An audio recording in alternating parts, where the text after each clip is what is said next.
Welcome to East West Seed Foundation's Urban Gardening Webinar Series. In this webinar series, we will teach you how you can grow your own healthy, nutritious food at home.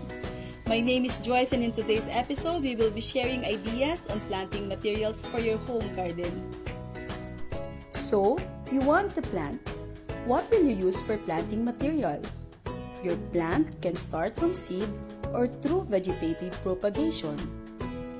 There are two ways to propagate plants, through cuttings from plant parts and through seed.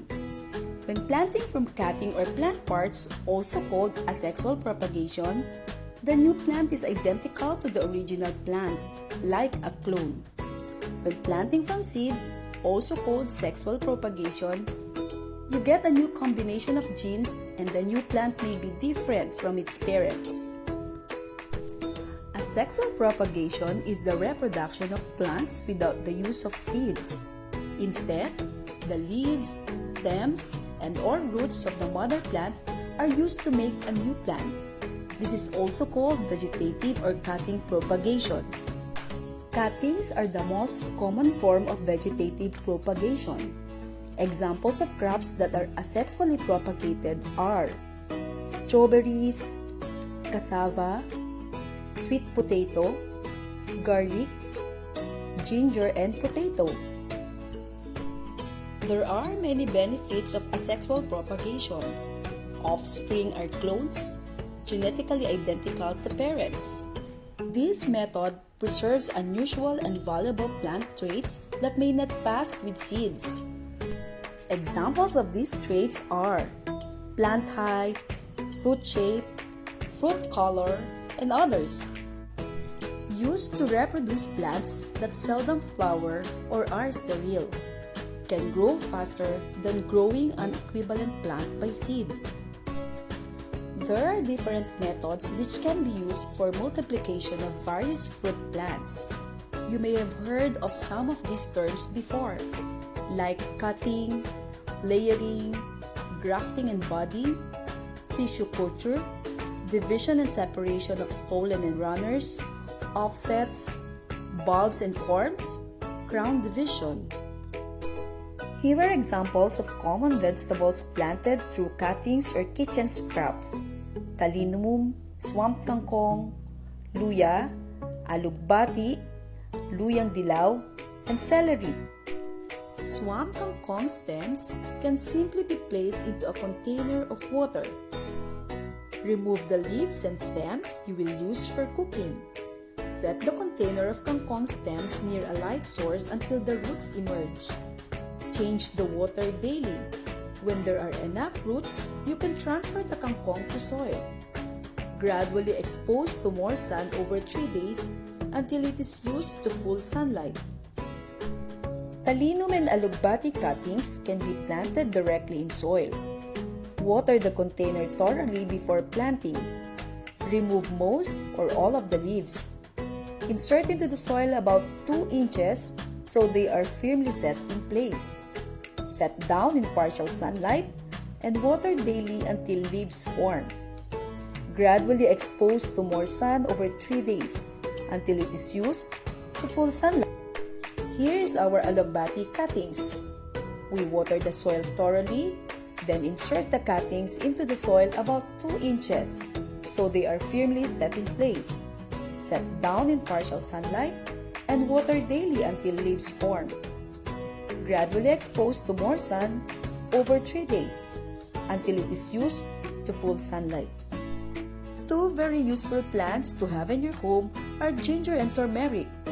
We only use a small quantity of each when cooking, and the rest can dry up before we need them again. But when stored in soil, they keep their freshness, and if left alone for long, will grow new shoots and roots. You can plant these in containers and just harvest what you need for cooking each time. The planting process for both ginger and turmeric are similar. Ensure that your piece of ginger or turmeric has nodes or bumps where the shoots will emerge. Water the container thoroughly and let drain. Set the ginger horizontally in shallow soil. Leave distance between pieces so that the plant can grow and expand. Set in direct sunlight and shoots and leaves will emerge. Celery and green onions can also be grown from cuttings, provided the roots are intact. Cut the celery stalk, leaving about 3 inches with the roots. Place the root part into a glass or cup with water, covering the roots and part of the stem. Leave in a sunlit place in your kitchen until new stems emerge, after which you can transfer to soil. Change the water daily. When transferred to soil, celery likes 3 to 4 hours of sunlight each day. Sexual propagation is the process of reproduction that starts from seeds. Pollen is transferred from the anther to the stigma. Fertilization occurs and seeds are produced. A seed is a small embryonic plant enclosed in a covering called the seed coat, usually with some stored food. A seed is made up of 3 parts: embryo, the young plant before emerging the seed; endosperm, seed's food reserve; and seed coat, the covering that protects the seed. This illustrates the germination process of a bean seed. From seed, a radicle will begin to sprout. As it develops, the seed coat will start to fall off. As the seed coat sheds off, it gives way for the cotyledon to develop. When the cotyledon becomes fully developed, the foliage leaves grow. Foliage leaves is what we commonly call true leaves. A seedling is ready to transplant when it has at least 3 to 4 true leaves.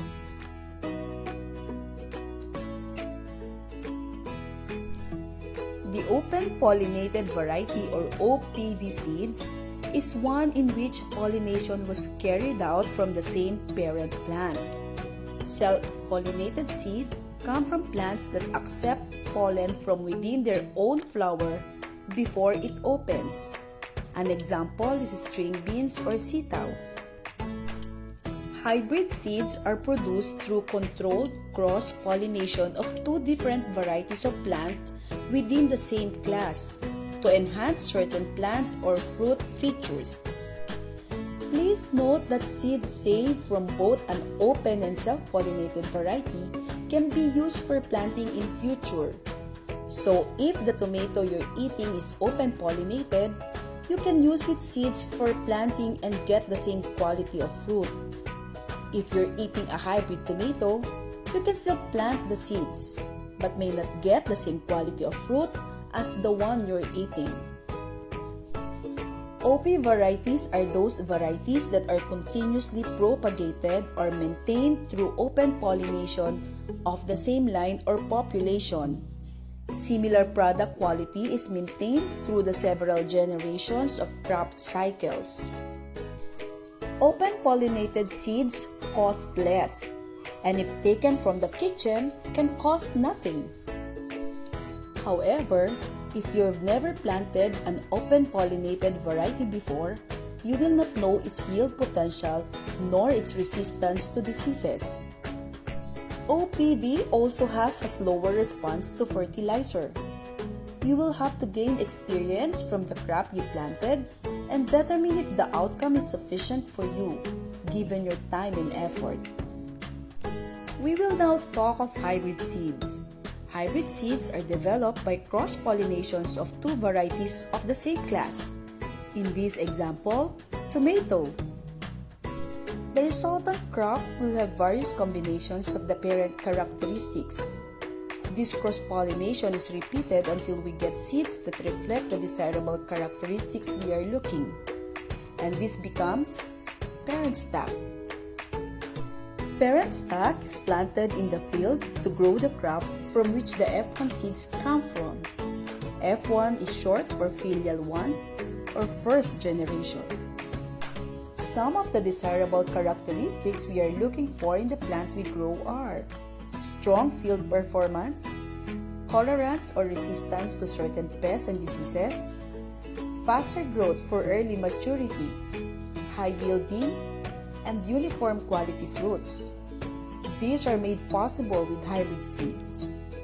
In this example for tomatoes, there are several hybrid or F1 seeds available. Garnet F1 is large and round. Jewel F1 is large but oval.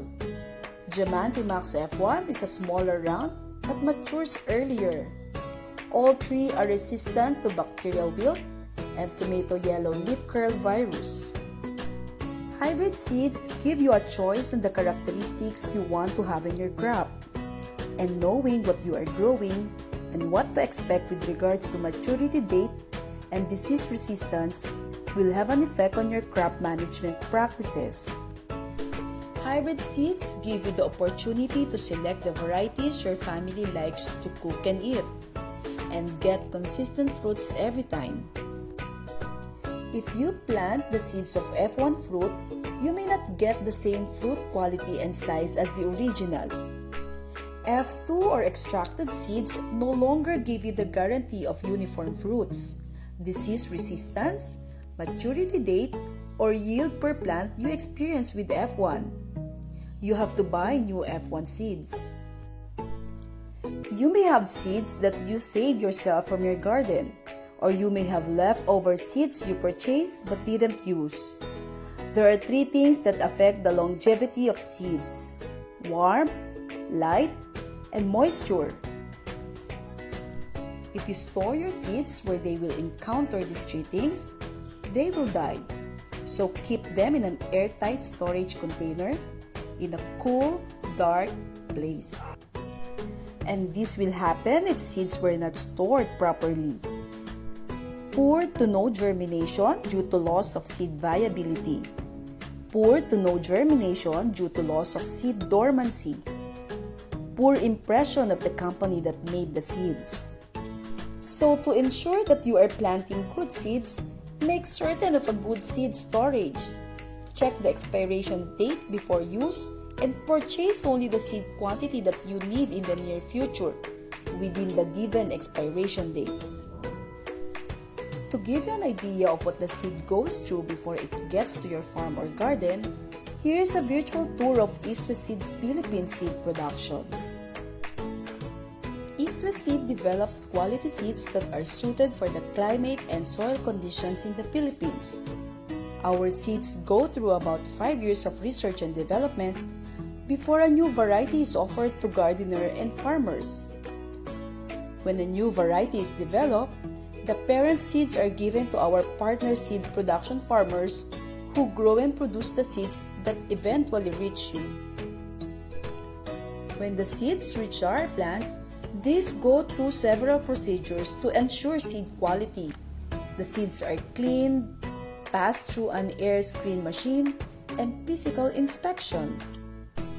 Seed that pass physical quality testing go through a quality assurance process to check for germination, hybridity, and seed health. Germination is the emergence of a plant from the seed, so we actually test grow the seeds, following the standards of the local and international seed industry. We aim for 85 to 100% germination rate to pass the germination test. Hybridity means that the plant from these seeds will consistently deliver the desirable characteristics selected for the variety. Examples of the desirable characteristics are uniform yield, color, fruit size, firmness, and sweetness. We check for hybridity in two ways: actual grow-out testing in the field and through DNA analysis in laboratory. We are aiming for 97 to 100% hybridity to pass this test.